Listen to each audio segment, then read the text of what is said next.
All right, Victoria. We heard you had been skipping mutual the last couple weeks, and so this caused us a lot of worry. We were very stressed when we heard you'd been missing. We thought, well, where have you been? What have you been doing?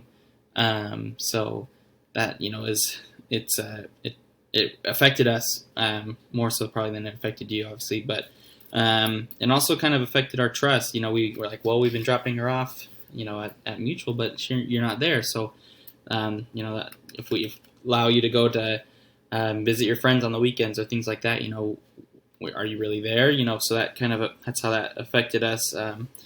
And so kind of our moving forward, our alternative, to going out with your boyfriend is to just be at Mutual. We feel that is the the priority here is to go to Mutual to continue to learn, to have to be with your friends, be with your ward, um, and so your punishment for skipping and lying to us for the past couple weeks is to not be able to see your friends for the next 2 weeks, and that will be kind of the punishment moving forward if you do this again.